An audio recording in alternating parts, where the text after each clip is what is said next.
Well, good afternoon, listeners. You're listening to Lament of Hope podcast, and I'm your host, Danielle Richardson. And I'm so excited today. I am here with Karen Kingsbury. Um, she's New York Times bestselling author. She has had written several books, probably one of the most well-known Christian authors. Um, some of her books have been turned into films, like Someone Like You, which is actually coming out on DVD later this fall. And then she also, The Baxters is one of her books as well, that is actually a series on Amazon. And Karen actually now has a production company of her own where she's actually making films based on her books. So, Karen, thank you so much, first of all, for taking the time because I know you're very busy and I'm grateful that you're willing to come on the podcast. Absolutely. Good to be with you today, and thanks for having me. So, Karen, I know you get a lot of the same questions, so I'm hoping this can be a little bit different and original for you and not so just same questions over and over. But I wanted to ask you, seeing how many books you've written through the years, it's huge. It's a plethora of books. How have you seen your writing change over time? Like, have you seen a difference in the way you write or how you see things as you're writing your stories that you didn't when you started out? Yes and no. I feel like my writing is probably tighter. I feel like less time needed to edit, that kind of thing. And you would hope that. I mean, my prayer is that the books get better with each one. That's certainly my prayer. But when I go back to the very beginning, it's still me. It's still my voice. I think all credit there goes to the Lord because I never have reached a place and I never will reach a place where I believe it. Like I don't believe the success is from me. I believe it's all from the Lord. And because of that, I can stay in a very pure place of just hearing from Him about the story. If I start to get, arrogant and believe it's all about me and it's all, um, I'm the reason for the success, well, then my writing will change. That happens to all artists that start to feel like there's something special and it's all because of them. They start to write differently and produce differently, sing differently. Everything changes because it reflects their inner heart. And my inner heart is still, that 12-year-old girl that just likes to grab a journal and write a story. What, like, have you had moments where you felt very proud of what you've done? I mean, how do you navigate that? Because your successes continue to grow. And for me, it's like I get a little success and my heart bursts with pride. And I'm like, wow, amazing me, right? And then it's like, wait, no, no, the Lord's allowing this opportunity. But for you, like when your successes continue to grow, how do you combat that? Well, there's a famous Olympic runner from decades ago who said, when I run, I feel the pleasure of God. And for me, when I write, I feel the pleasure of God. And I feel like I can finish a book, I can get to that last, the end, and both hands go up. And I'm like, yes, that is so good. I'm like crying myself, like as if I didn't write it, but I'm just reading it. But I feel like it's so good. I'm so happy with it. But that is not like I'm so good. It's God is so good to have given me that story so I can separate the two. Like I'm so proud of my work in the sense that God gave me the gift and I, used it carefully to write a story that brings glory and honor to him. But it's all him. Like it's all him giving me the gift, him giving me the story like a movie in my head. And then him giving me the discipline to sit down and actually put it on the page. And then I can just celebrate like, yes, this is so good. I, I love the work I've done and I am absolutely thrilled with it, but I still am very aware that it's all from him. Did you always have that perspective? Ever since I've been writing novels, yes. When I first started writing, no. I didn't become a believer in Jesus, follower of Jesus till in my mid 20s. Yeah. Uh, Before that, like I started writing when I was 5. I mean, I was writing short stories and poetry in middle school and winning awards for it. And in high school, I was in the journalism staff. And then in college, I got my degree in journalism. And by the time I was a senior, I was working 20 hours a week at the LA Times writing. And people knew I was young and they knew I was very talented at it. And I knew it, and I I feel like for sure God got a hold of that piece of me that could have gone a really bad direction, thinking somehow that it's all me, that like what did I have to do with it? Like I was born with it. So that's the Lord.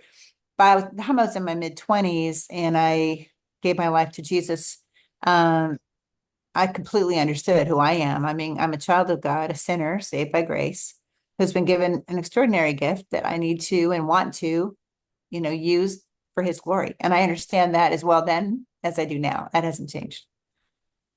Do you, um, is there a flaw about yourself that you've seen grown since you were younger? I think probably the ability to handle it all, to manage it all. I've got a lot that I need to manage. I mean, I have a Yeah. team, 8 employees, I mean, I have a staff. So I think some of that would have felt overwhelming in my younger years, and it doesn't now. And I feel I'm more easily will say, you know what? I also have the freedom in my current situation to say, I'm not gonna do that book in the spring. That'll be in the fall because I don't want to miss things with my grandkids. And, when I was raising our kids, I never missed things. So I would push a deadline, but I lived with the stress of that a little bit. Like always, the family came first. If I'm touring, if I'm going to speak somewhere, I'd bring one of the kids or my husband. But I think I felt it more. And now, the closer you get to heaven, I mean, you kind of can say, I'm doing the best I can. And, I keep on wanting to do better with each book, but also it's just earth.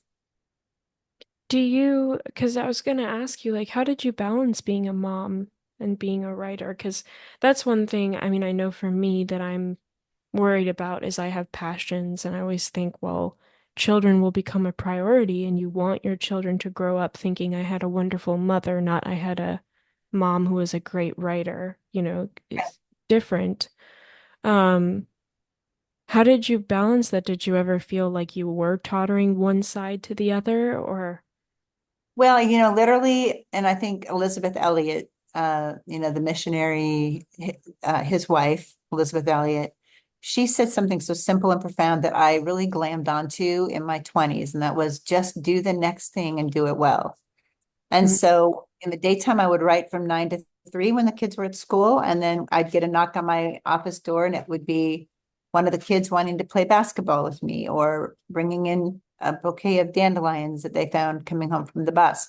And I'm done. I close that laptop and I'm done. Or if I'm writing into the evening when they're supposed to be sleeping and one of my kids needs to talk about their day, close the laptop. It's the first thing I'm going to do. I mean, part of it, the reason why it's been possible is I can write a novel in a couple weeks. So I was, Wow. you know, 2, 3 books a year in those early years. And the reason I can't do 2 to 3 now is because of social media and marketing and all the things that go. You aren't just writing a book anymore. You're managing a platform. And I have a podcast, and now I have a film studio, or a film production company. So it's hard to find the time to write books back then when we didn't even have internet initially. And it was just like, write your book, and I didn't have a newsletter list or anything, but just, yeah, I can write a book in about 10 days. And then maybe there'd be another month with editing and PR interviews, whatever. But I mean, it allowed me a lot of time to be with my family. And when I would speak, because I do public speaking, uh, honestly, the talk I still love to give if someone invites me to speak is, when my memorial service is happening, the last thing I want is for people to stand around saying, wow, mom wrote a lot of books and she won some awards and made some movies. I want them to be talking about the story that I wrote with the days of my life. It's exactly what I say. And I talk about how in that story, we need to love well and laugh often and look for the miracles that God has all around us and live for Jesus. And if we get those things right, we'll have the bestseller of the only book that really matters at the end in eternity, which is the one you write with the days of your life. So that's been a priority for me from the very beginning. Hmm. So thankfully, I know I don't look back and have any regrets on raising the kids the way I mean, they were always a priority, and I included them. So I 1 or 2 or 3 kids or my husband was always with me on the road, and it became a fun, special time together. They've also all worked for me or still work for me. So our team is a family team.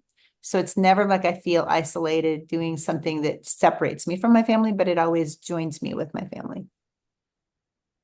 That must have been so hard though if you were in the middle of something so good and 3 o'clock comes and then someone knocks on the door, but you're at this like climactic moment and you just have to shut it. That takes a lot of discipline. Yeah. I mean, thankfully, I could always just pick it right back up. I mean, if I'm sitting at the laptop and, I put on some instrumental music and ask the Lord to bless it, like I never sit there staring at a blank screen. The words always come. So those are the kinds of things I couldn't have planned or created or learned. Those are things Yeah. that God, and because of that, it's all been a beautiful journey. And two of my sisters are on my team. My mom's on my team.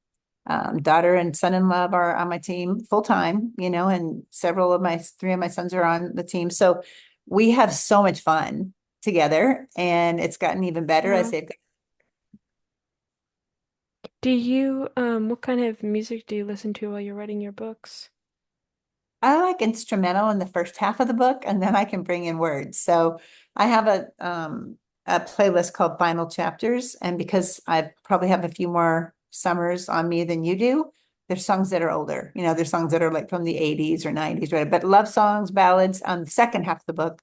But the first half, where I'm still it's still catching, I use instrumental, and I'll use, Christian instrumental or movie track instrumental.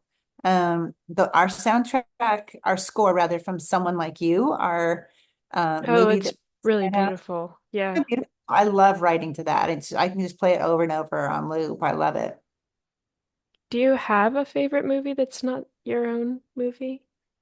So many. I love, I mean, Sandra Bullock in a lot of different movies. I think she's just does such a good job. I love Saving Mr. Banks. That is Yes, that's a good movie. so deep. So yeah, I love, if it makes me cry and feel, and if it doesn't cross lines, there are movies that I really like that do cross lines, and I just will forward through that scene or whatever. But like The Notebook, I love The Notebook, but it has an unnecessary scene in it, that I wouldn't recommend people to watch. But I think film is so, it hits the heart so quickly, and not everyone reads. So, our movie, Someone Like You, will be available on DVD and Blu-ray exclusively through my store at karenkingsbury.com and at Walmart on November 5th. That's another important day. I believe it's an election day. So as people are out and after they vote, please vote, then go pick up the DVD and you can have a relaxing And evening. Unwind. Yeah. Yeah. You know, what do you think has been, because like you were saying, you love story. Your books obviously are very emotive. Your characters are very emotive, very human. Um, is there a part of your story that you think is the hardest part? Like if when you were talking about the story of my life, is there a part of your life that was like really hard to get through? That if someone is reading that chapter, I mean, they would be crying, or that would be a very difficult chapter to read. I think several, like I've done, occasionally I do like a retreat, like a private retreat here in the Nashville area, and bring in like 100 women who want to come be a part of it. And we do outline the story of our lives so that we can kind of see where the highs and lows were. What were the top three most difficult moments, in the first 10 years of your life or first 20 years, like really kind of map it out to kind of see where you can feel God's fingerprints and his love and his arms around you during certain moments. I mean, like anyone, I'm 62. And so am I 62 or 61? Anyway, whatever I am, 61. I shouldn't borrow from tomorrow. But you have, I mean, my dad passed away in 2007, my brother in 2005, very suddenly. You deal with these different situations like, that are either unexpected or, times when I had an assistant before I had my wonderful sister for the last 20 years. Before that, I had an assistant who embezzled from me. And that was a really hard time because I trusted her and I couldn't believe that that was going on. So, sure, like everyone else, like there's the ups and downs. My mom, battled and has overcome breast cancer. So those different times are Mm. when you look and you go, I know I was leaning in more toward the Lord, like not more than I mean, I'm with him all the time and talk to him all day long, but his love is so strong that you really are carried in those times. And that's why I don't feel afraid to write about those things in my books because they're real. And if we don't go there, if I just give you the, kind of hallmark version of every story, then you'll never find any kind of way to connect to yours. So I Yeah. have to go deeper. Do you think there's something that the Christian community misses out on in the relationship with God? In terms of like how deep they can get, is that what you're saying? Or Yeah. yeah, I mean, I think, yes, I do think that, especially living in the South, since we moved here and in the Nashville area, there's a lot of people who I think it is just like I became a Christian, now I'm a Christian, and that's my identity. But it isn't necessarily waking up every day going, how do I be more like Jesus today? How do I go to that deeper place? He is calling us to be in the deeper place, and that's where I write from, but it's also where I live from. And, for anyone who's listening who's not necessarily dreaming of being a writer, at least dream of being a person who can live in a way that will bring glory to God and that will have a deeper effect on the people around you so that your story will be a bestseller when you are finished with the days of your life. What's a favorite part of your story? I think probably that day I had broken my boyfriend's Bible. He was trying to share the Bible with me, for 3 months that we were dating. And I broke it in half, and he picked up the pieces and gave me a sad look and walked away. And then I took myself I was going to try to prove him wrong. I just felt like the Bible was kind of coming against some of my man-made beliefs that I had of what you should and shouldn't be allowed to do, or which way your life should go. So I went to a Christian bookstore for the first time and picked up a Bible and a concordance so I could look up certain things. And I got to my car with the books, and I mean, within 10 minutes before I got out of the parking lot, just sitting in the parking lot reading, I could hear the Lord saying, well, you can either fall away with your man-made beliefs, or you can grab onto my word and never let go. And Hmm. it was like, Saul on the road to Tarsus. It was that scales off the eyes, changing, dramatic, transformative moment in my life, where from that point on, I was going to believe Jesus. I was going to hold tight with everything in me to his word and follow him. And that was going to be my life. And my life has been dramatically different since then. Like, it really, there's this peace that passes understanding that comes from being in his word, memorizing his word, and walking in the assurance that he is with me and he will never forsake me. And that whatever I face, I can be strong and courageous because of that. Hmm. So true. Well, being respectful of your time, I'll just ask you one more question. Obviously now, young people, I think especially young women, we do face a pretty cruel world in general.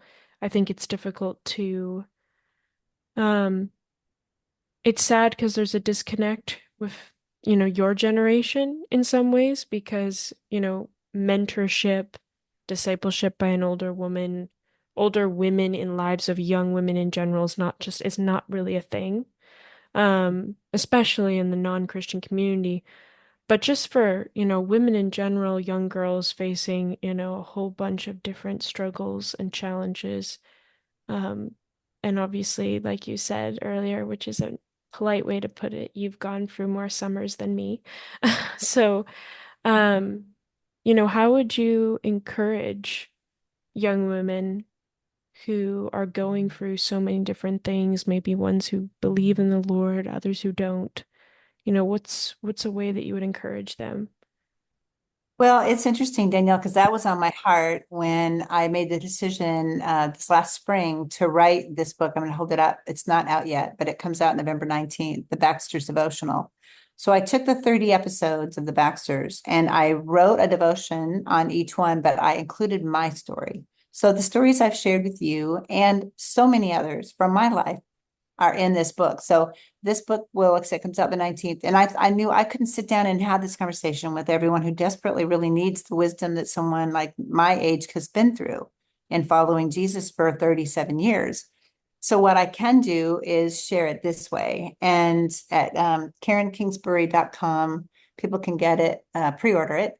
And I have a bonus chapter in here that talks about marriage Mm. and the 10 sort of secrets to a happy marriage. And that's only available at the one through my website. It'll be available everywhere on November 19th, but from my store, if you pre-order it, you get it earlier.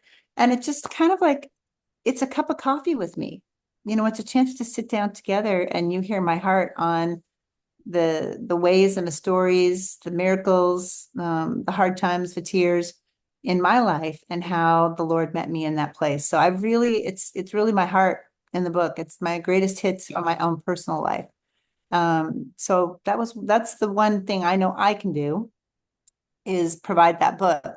I think if you're in a practical way, if you're someone who's looking for real community, though, that's something that you need to connect with a church, like a Bible believing church, and find one that has a women's ministry. Like a lot of times, the women's Bible study will be people who are older.